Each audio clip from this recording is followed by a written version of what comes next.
हाँ जी, variable separable के I think D तक के पार्ट्स हमने कर लिए थे।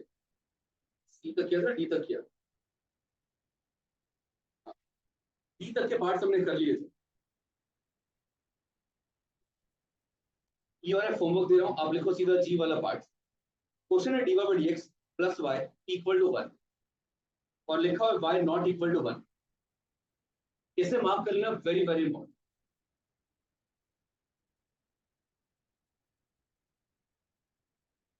एक तो इसमें कुछ नई बातें सीखनी है, इसलिए इंपॉर्टेंट है।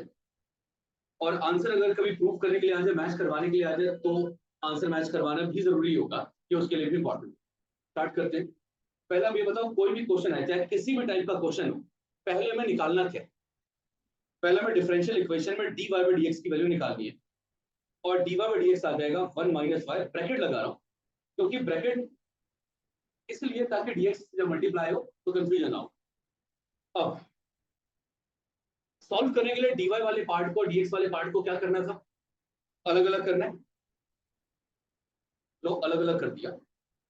और ये बताओ अलग करने के बाद, हाँ जी, अलग करने के बाद क्या dx y वाले टर्म के साथ रहेगा?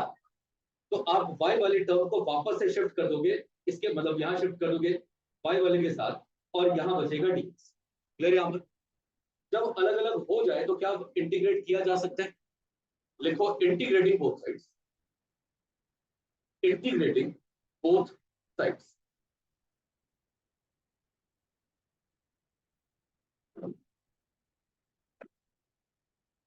हाँ जी, चलो पहले राइट वाला पार्ट।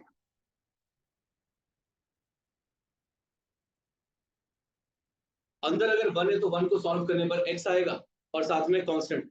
कांस्टेंट हर बार कब कहां लगाने? x के साथ, राइट वाले पार्ट में x के साथ ही लगाने।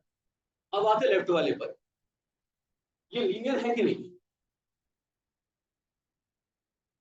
और लीनियर वाले को x की तरह माना जाएगा। अब ये बताओ 1 अपॉन x का इंटीग्रेशन क्या होता है? log x होगा। इसका मतलब 1 अपॉन 1 माइनस वाई का इंटीग्रेशन भी लॉग की फॉर्म में आएगा। आंसर होगा लॉग 1 माइनस वाई मॉडुलस में 1 माइनस वाई। और y के साथ जो नंबर गिवन होता है, जो कांस्टेंट गिवन होता है, उससे क्या करना होता है? उससे क्या करना होता है? y के साथ अगर 2 होता, y के साथ अगर 3 होता, y के साथ -5 होता, तो उससे क्या करते? डिवाइड कर देते। आप डिवाइड कर दोगे -1 के साथ। क्लियर? यहां अभी काम खत्म नहीं हुआ, यहां तक इजी था। अब आते इंपॉर्टेंट वाले पार्ट। देखो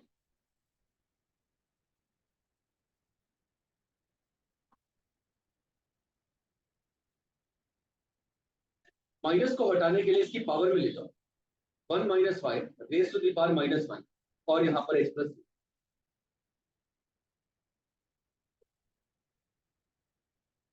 ये कैसे आ गया तो बताओ, कैसे आया? -1 ऊपर कैसे गया? क्या प्रॉपर्टी लगाई हमने? log a की पावर b। अगर b log a होता है तो b log a को वापस हमने क्या लिख दिया है? log a raise to the power b। log की तीन ही मेन प्रॉपर्टीज पहले याद कर लो। log a की पावर b वाली एडिशन में कब कन्वर्ट होता है? log a plus log b कब आता है? जब क्या दे रखा हो? मल्टीप्लीकेशन में log a dot b।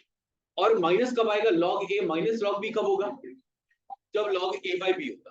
Clear? यहाँ पर काम भी खत्म नहीं, झटका तो अब लगेगा, इंपॉर्टेंट है, ध्यान सुन।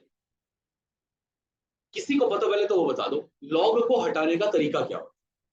अगर यहां से लॉग हटा देना है, उम्मीद कर रहा हूं साइंस वाले जवाब दे दे। पहले बताओ मुझे, लॉग हटाने का तरीका क्या?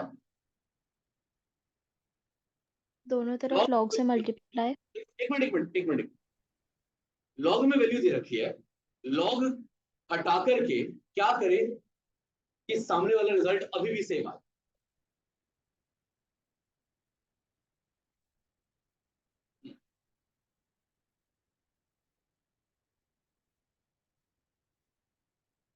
Base 1 minus 1।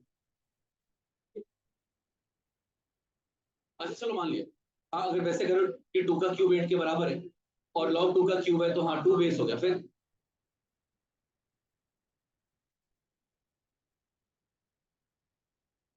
वो तो कन्वर्ट करना बता रहे हो, मैं उल्टा जाना पूछ रहा हूँ कि लॉग दे रखा है, उल्टा कैसे जाएगा? आज कोई भी आप में से किसी को आता हो? चलो फिर ऑनलाइन से पूछते हैं, ऑनलाइन कौन जवाब दे रहा है? राधिका आप? यस सर, दोनों तरफ e⁻x से मल्टीप्लाई कर सकते हैं। सुनो, बिल्कुल सही जवाब है। पता था? अगर log y, ये लिख देना यहाँ साइड में, अगर log y मान लो किसी वैल्यू के बराबर है, सपोज x के बराबर है, तो आप log हटा दोगे, log हटाने के बाद यहाँ क्या बचेगा? y। पर सामने वाला जो रिजल्ट होगा, x वाला जो रिजल्ट होगा, वो e की पावर में चला जाएगा। ये होता है log हटाने का तरीका। क्योंकि अगर मान लो मैं दोबारा से log लेता हूँ, सपोज मैं इसको दोबारा से log लेता हूँ, तो आप बताओ log लेने पर लेफ्ट में क्या आएगा और राइट में क्या आएगा? log a की पावर b, अभी बताया था, log a की पावर b में b कहां चला जाता है? ये आगे आ जाता है, यानी ये बन जाएगा x log e, और log e किसके बराबर होता है? 1 के। तो वापस आ गया ना log y equal to x, जहां से शुरू किया था। एक बार दोबारा करते हैं, ध्यान से सुनना। अगर log हटाना हो तो log हटाओ यहां से, यहाँ क्या बचेगा? पर सामने वाला जो पार्ट होगा, सामने वाला पार्ट कहां चला जाएगा? e की पावर में, e की पावर में क्या आ जाएगा? x आ जाएगा। इस प्रॉपर्टी का इस्तेमाल करेंगे हम यहाँ पर। मॉडुलस हटा देना, लिखना नॉर्मल 1 माइनस वाई की पावर -1, और यहाँ लिख देना e की पावर में x प्लस। तो बात समझे? ये क्वेश्चन जब आंसर से मैच करवाना होगा या आंसर प्रूव करना होगा, तो वहां पर ये बहुत काम आएगा, ये प्रॉपर्टी बहुत काम। और एक बात और, ये नहीं कह रहा सारे क्वेश्चन में, 100% में नहीं कह रहा, 95% केसेस में, 90% केसेस में ऐसा होगा कि जब भी आपके लेफ्ट में लॉग आता है ना, तो सारे के सारे क्वेश्चन में y की वैल्यू निकाली गई है सामने वाले को e की पावर में भेजकर। तो अभी किसी भी क्वेश्चन में इधर लॉग आएगा, तो हम क्या कोशिश करेंगे कि सामने वाले को e की पावर में भेज के सॉल्व कर ले, y की वैल्यू निकालें। अब आप बताओ, पावर -1 का मतलब क्या होगा? फ्रैक्शन, 1 में 1 माइनस वाई, और बेसिस सेम होती है तभी तो पावर ऐड होती है। यानी इसी बात को लिखा जा सकता है e की पावर x इनटू में e की पावर कितना? c। e की पावर x इनटू में कितना? e की पावर c। 1 में 1 माइनस वाई, e की पावर x। अब आप ये बता दो, e की पावर c कांस्टेंट होगा कि वेरिएबल होगा? कांस्टेंट होगा। इस वाले कांस्टेंट को नाम दे दिया गया, या रुको रुको, अब इसको ऐसे रख दिया। अब अगर मान लो कि मैं रेसिप्रोकेट कर देता हूं, तो रेसिप्रोकेट करने पर ये ऐसा आ जाएगा, हाँ या ना? और रेसिप्रोकेट करने के बाद आ जाएगा 1 minus y equal to e की पावर -x, और आ जाएगा e की पावर में कितना? माइनस। वेरी यहाँ पर e की पावर c हो, e की पावर -c हो, e की पावर कुछ भी ऐसा हो जो वेरिएबल ना हो, तो आप कह सकते हो कांस्टेंट आएगा। इसे सॉल्व करके अगले स्टेप में इसके बदले में कोई भी नंबर, कोई भी कांस्टेंट लिख देना, a b c जो मन करे। डन। और क्या आ गया? यानी अगर मुझे y की वैल्यू निकालनी है, तो y की वैल्यू बराबर आ जाएगी 1 माइनस a e की पावर -x। ये होगा हमारा फाइनल आंसर। बात समझ आई? लॉग हटाना हो सामने वाले, एक मिनट, लॉग हटाना हो तो सामने वाले को e की पावर में ले, e की पावर में ले जाने के बाद आपको y की वैल्यू निकालनी थी, मैंने यहां पर रेसिप्रोकेट कर दिया। वो समझ आ गया? रेसिप्रोकेट करने के बाद 1 अपॉन e की पावर x है और 1 अपॉन e की पावर c है। अगर ऊपर भेजना है तो पावर क्या हो जाती है? तो आपने इसको नेगेटिव कर दिया, और e की पावर -c सॉल्व करके आएगा तो कांस्टेंट ही। इसके बदले में आप कुछ भी लिख दो, a b c कुछ भी चलेगा, वो लिख करके फाइनल आंसर निकाला है। इस तरीके से आंसर प्रूव करने के लिए आए। क्लियर है? मेरी बात समझ आ गई है? चलो कर लो इसे, कर लिया? ठीक है, करो। और जिनका हो गया वो अगले क्वेश्चन के लिए तैयारी कर लो।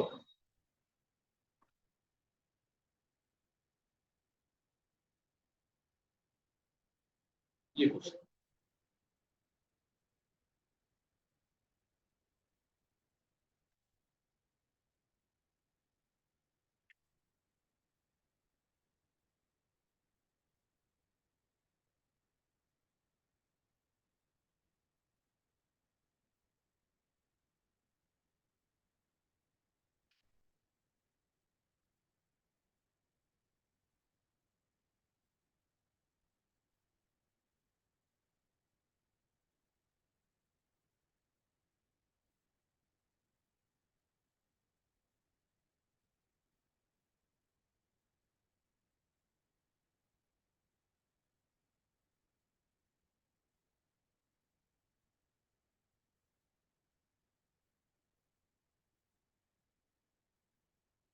क्या हुआ?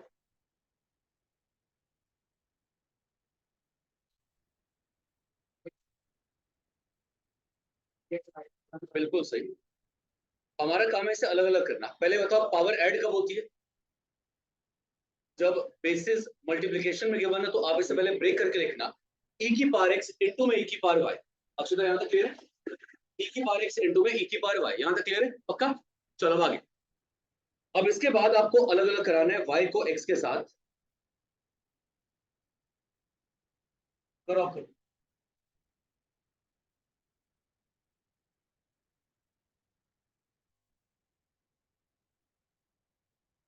एक मिनट करो। हाँ जी, y को x के साथ, मतलब y को x से अलग कर दिया, dy एक साइड dx एक साइड। इस साइड पर कौन सा पार्ट शिफ्ट करना होगा? ई वाई वाला। ई वाई शिफ्ट करोगे रिजल्ट आ जाएगा यहाँ E raise to the power Y, यहाँ ई एक्स और यहाँ डी, इंटीग्रेटिंग बोथ साइड्स।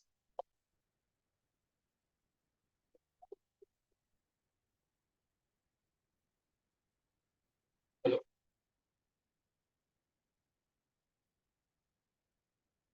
हाँ जी, सारी परसेंट जैसे लेना चाहिए।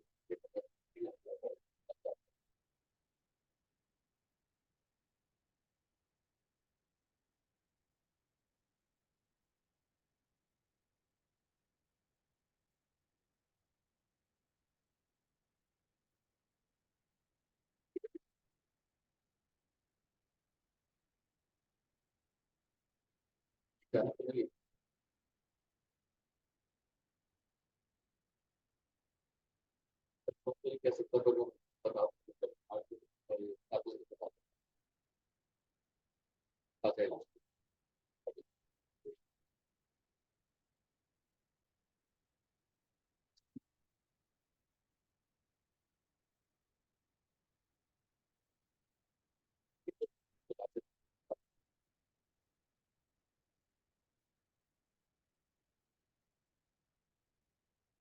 हाँ जी, तो आपका ये इंटीग्रेशन वाला पार्ट इस तरीके से सॉल्व होगा। पता कैसे किया? इसको लीनियर मान लो और लीनियर हमेशा x के बराबर होगा। तो बताओ e की पावर x का क्या होता है? तो e की पावर माइनस y का होगा, e की पावर माइनस y, बस y के साथ वाले नंबर से डिवाइड करना होगा।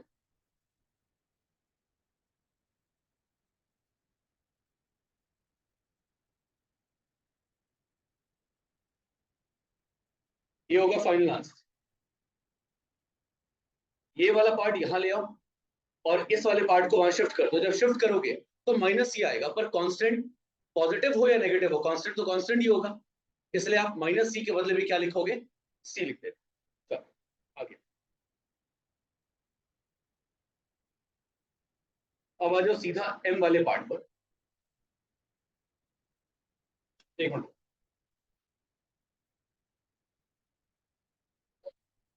एक मिनट।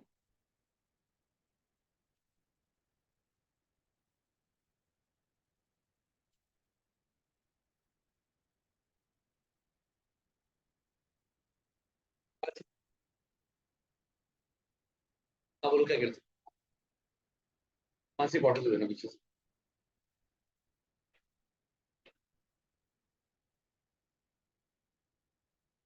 हाँ जी, अब ये बताओ इस वाले क्वेश्चन में सबसे पहला काम क्या करना होगा, क्या निकालना होता है सबसे पहले?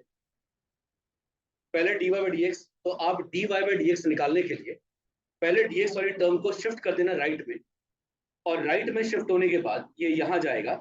राइट में शिफ्ट होने के बाद ये ऐसा लिखेगा। क्या निकालना है अब हमें? क्या निकालना है हमें? dy by D x. dy by D x का रिजल्ट आएगा e की पावर x माइनस e की पावर माइनस x, और यहां नीचे ही ले रहे हैं आप। अब हमें क्या करना होता है लास्ट में? अलग अलग कर देंगे तो dy वाला पार्ट यहां होगा और इस तरफ ब्रैकेट लगाने के बाद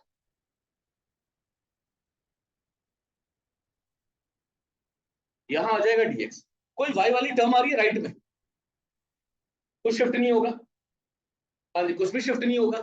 अब आप बताओ, अगर दोनों साइड का आप इंटीग्रेशन कर दोगे तो लेफ्ट का तो वायर राइट का कैसे करोगे? राइट वाले के लिए क्या करना होगा? बहुत बढ़िया। राइट वाले में सिंपल सा एक काम करना है, आप यहाँ साइड में लिखना कि हम इसे I1 मान रहे हैं।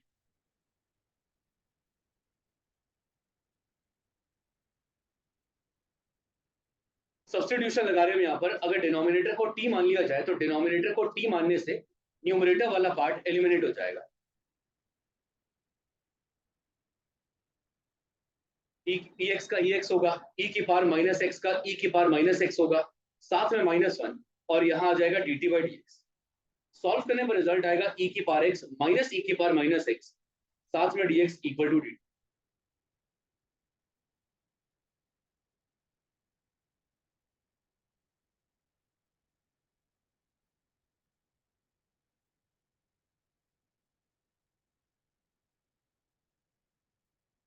I1 की वैल्यू आ रही है 1 में t dt और सॉल्व करने पर रिजल्ट होगा log t। log t में t की वैल्यू डाल देना।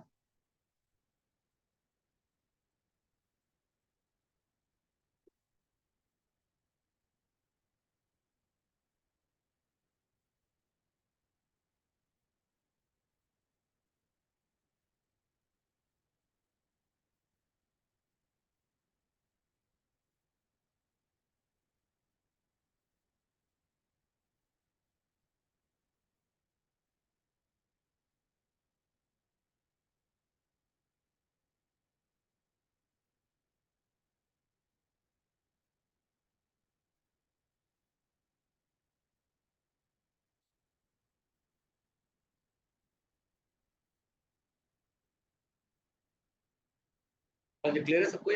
राइट वाला पार्ट जिनको आता है उनको आता ही है, और जिनको नहीं आता उनको बहुत कुछ करना है। ठीक है, तो राइट वाला पार्ट अपने आप देख लेना। मेरा काम बताना था, बता दिया। सब्स्टिट्यूशन नाम की एक चिड़िया होती है जो बहुत पहले उड़ चुकी है। आता है तो ठीक है, नहीं आता तो दोबारा से रिवाइज कर। चलो अब आगे बढ़ते हैं अगले क्वेश्चन। एन वाला पार्ट, क्वेश्चन आसान है, इंपॉर्टेंट मार्क करना एक नई बात सीखने के लिए। क्वेश्चन है y log y dx minus x d y equal to 0। पहला काम है dy बाई dx निकालना। जल्दी से dy बाई dx निकाल लो और उसके बाद बताओ कैसे कैसे सॉल्व हो।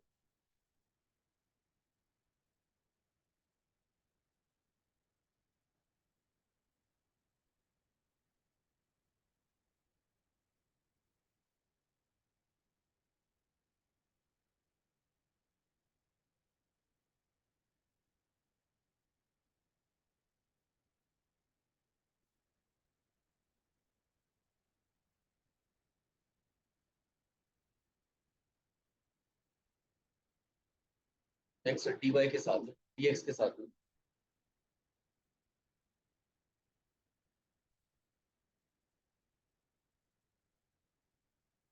एक्स dx लिखा है अभी।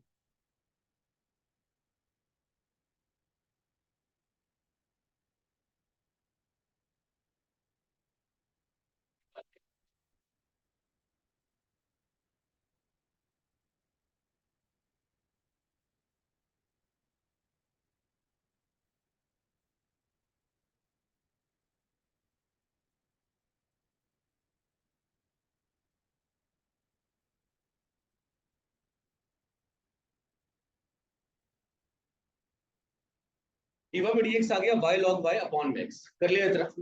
अब आप आगे बताओ अगला स्टेप क्या होगा। dy वाला पार्ट dx वाले पार्ट से अलग होगा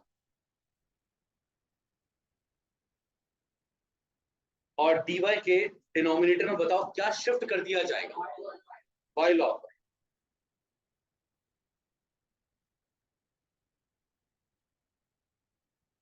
हाँ जी, इंटीग्रेट करने के लिए फिर दोबारा से सब्स्टिट्यूशन लगाना है। पर पहले ये बता दो कि सब्स्टिट्यूशन लगेगा कौन से पार्ट में। y वाले में, तो आप y1 वाले को, सॉरी y वाले पार्ट को I1 मान। अब ये बताओ इसमें किसको लेट किया जाए और क्या गायब होगा। log y को t मानने से 1 अपॉन y एलिमिनेट हो जाएगा। log y को t माना, 1 अपॉन y, साथ में dy और यहाँ होगा dt। यानी इन दोनों के बदले आ जाएगा dt, और log y को t माना तो यहां होगा 1/t। Answer final. और t की वैल्यू क्या है? आप लिखोगे आंसर आ गया 1 का log y।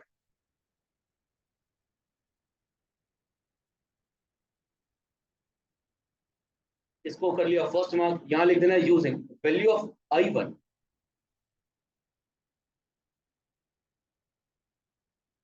In equation 1। इसका आंसर था log y, और इसका क्या होगा 1/x का इंटीग्रेट करने पर इसका आंसर होगा log x। अच्छा, इंपॉर्टेंट बात यह है, अगर आपके पास पहली टर्म भी log में है, यानी सारी की सारी टर्म अगर log में आ रही है, तो आप अपने क्वेश्चन को आसान करने के लिए यहां पर कांस्टेंट वाले पार्ट को भी log c लिखोगे। क्या लिखोगे? ये बात आपको याद करनी कि अगर सारे के सारे पार्ट, बीच में कोई पार्ट log में नहीं होता तो नॉर्मल c लिखता, पर अगर सारे के सारे पार्ट log में होंगे तो कांस्टेंट वाला पार्ट भी कैसे लिखा जाएगा? log की फॉर्म में लिखा जाएगा। अब आगे, पर राइट वाले में log की प्रॉपर्टी आपको अप्लाई करनी है। बताना log a plus log b किसको ओपन करके आता है?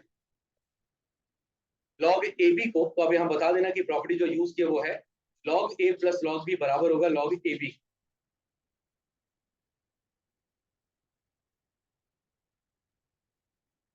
log से log कैंसिल होगा, log कैंसिल करने के बाद आपके पास आएगा log y इक्वल है किसके? x इंटू सी के।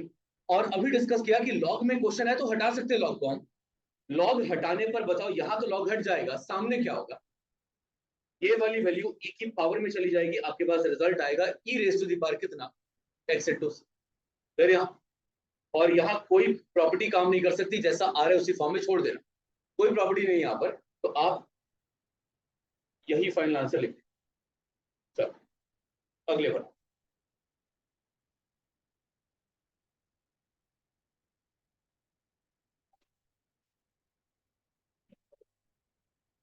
मैं इसलिए कह रहा हूं करने के लिए कि आंसर की से मैच करना जरूरी होगा ना। मान लो कि हमने यहां तक कर दिया और यहां तक सॉल्यूशन में दे रखा है, तो भी सही है, वो यहां तक चेक कर देगा बंदा, इसको छोड़ देगा। और मान लो कि आंसर की में नीचे वाला दे रखा है, तब तो प्रॉब्लम है ना। इसलिए जितना आपसे होगा उतना करो सकते। हाँ जी, क्वेश्चन ये साथ में लिखो plus x y d Y by D x equal to zero. हाँ जी, ट्राई करो, देखते कितने लोग कर पाते हैं।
अगर आप डीएक्स को शिफ्ट कर भी दोगे तो प्रॉब्लम तो है ना।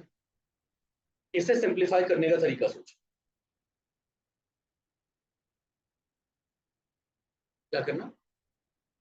स्क्वायरिंग करोगे तो फिर यहां अटक जाओगे ना। यहाँ जगह डी वाई का स्क्वायर डी एक्स का स्क्वायर वो नहीं कर सकते ना आप। कैसे कैसे? नहीं आज सीख लेते कुछ नया। हाँ कैसे?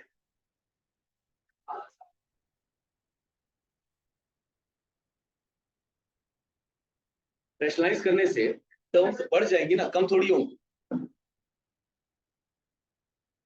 आप से सही बोल रहे हो, कैसे बात?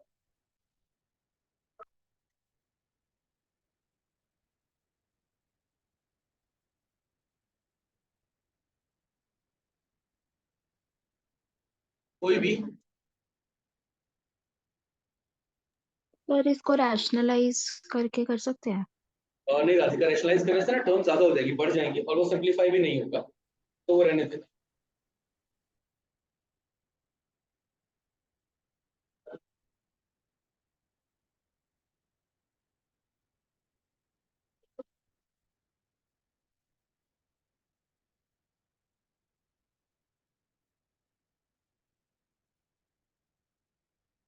अगर हम लेट कर ले किसको, उससे क्या होगा? अगर लेट उसी को कर लिया तो एलिमिनेट क्या होगा? हाँ जी हाँ जी।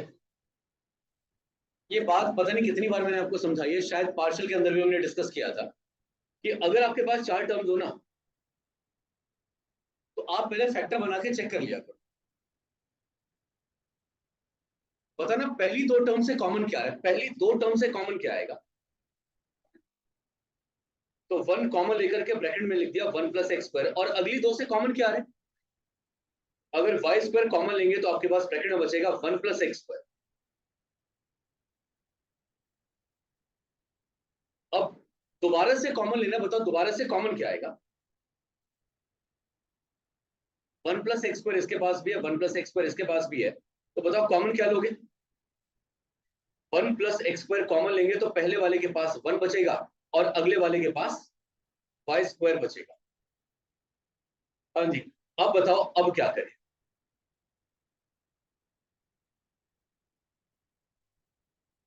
अब तो बता दो। अगर मल्टीप्लिकेशन में है तो अलग अलग किया जा सकता है, यानी आप इसे लिख सकते हो √1 + x², और इसे लिखा जा सकता है √1 + y² whole divided by x × y।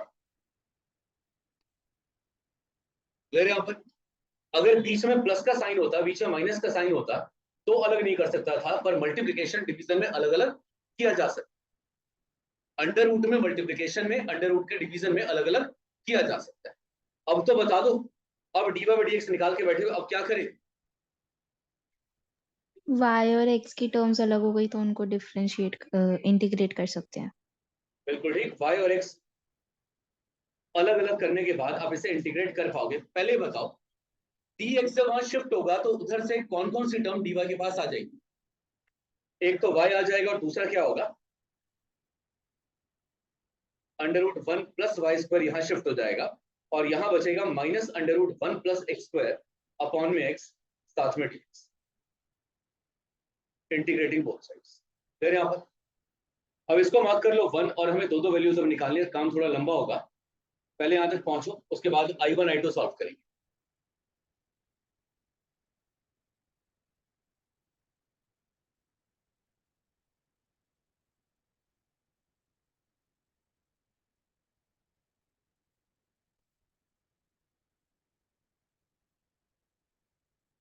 चलो भाई पार्थ बताना जरा इसके अंदर क्या करें सॉल्व करने के लिए।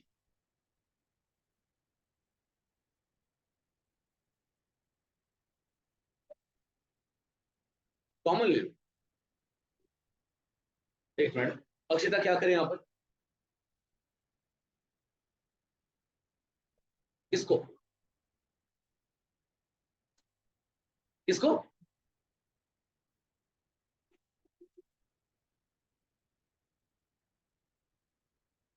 थोड़ा दिमाग तो लगा लो, किसी का तो डिफरेंशिएशन कोई होगा। स्नेहा किसको लेट करें?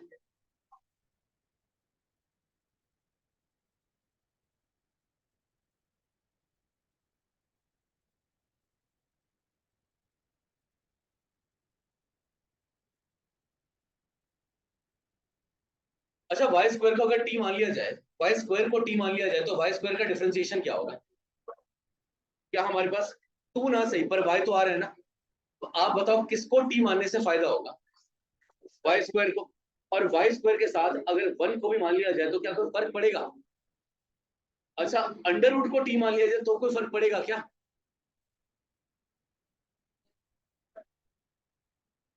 नहीं पड़ेगा, आसानी रहेगा उल्टा। तो आप बचे अंडर रूट के साथ t मान, और अब कर दो स्क्वायरिंग बोथ साइड्स। डिफरेंशिएट करने से पहले कर दो स्क्वायरिंग बोथ साइड्स। एक मिनट शांत। डिफरेंशिएट करने पर अर्नब बताओ वैल्यू क्या क्या आएगी?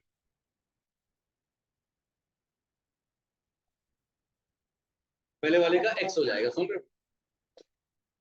अरे नालायक, डिफरेंशिएट करना है, इंटीग्रेट नहीं। हाँ बताओ जरा, 1 का 0, वाई स्क्वायर का नालायक, वाई स्क्वायर का 2x नहीं होगा। हाँ वाई स्क्वायर का 2y, टी स्क्वायर का 2t होगा, और t y के हिसाब से डिफरेंशिएट हो रहा है, तो साथ में आएगा dt y।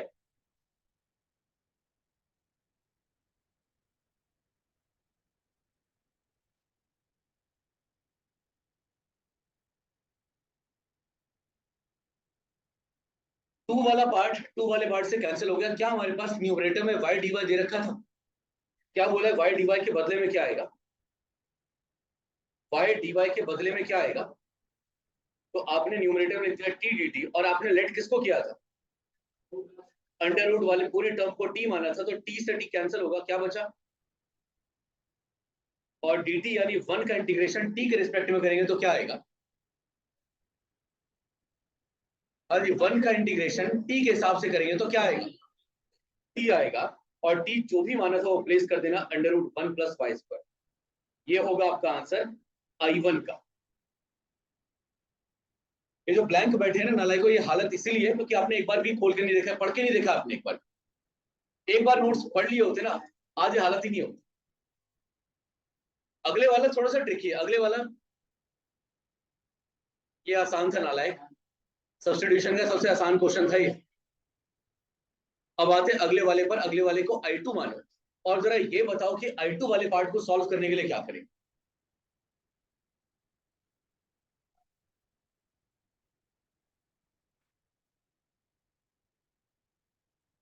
राइट वाला RHS वाला part, under root 1 plus x square upon में x, इसको सॉल्व करने के लिए क्या करें?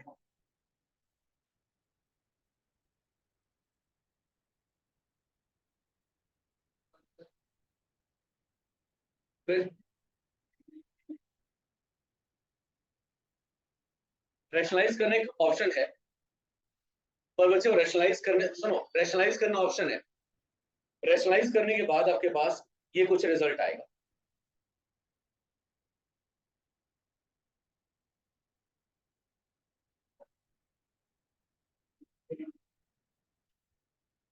आप सेकंड वाला पार्ट आराम से सॉल्व कर लोगे। सेकंड वाले पार्ट में, इस वाले पार्ट में नीचे आ रहा है 1 प्लस एक्स स्क्वायर, ऊपर आ रहा है x, किसको लेट करोगे? 1 प्लस एक्स स्क्वायर को t मानोगे तो क्या गायब हो जाएगा? x गायब हो जाएगा। फिर यहाँ पर इस वाले पार्ट को सॉल्व करने की ट्रिक अभी सीखी नहीं है क्योंकि बहुत लेंथी है, आता भी नहीं है पेपर में। इसमें लीनियर को 1/t मानना पड़ता है, x को 1/t मानना पड़ता है। ये काफी लंबा जाएगा, बहुत ही ज्यादा लंबा जाएगा। कोई और तरीका सोचो क्या करें यहाँ पर। रैशनलाइज करके भी हो जाएगा, पर अभी 1 से मतलब 1.5 से 2 पेज तो जाएगा ही जाएगा। आप वो छोड़ के कोई और तरीका बताओ।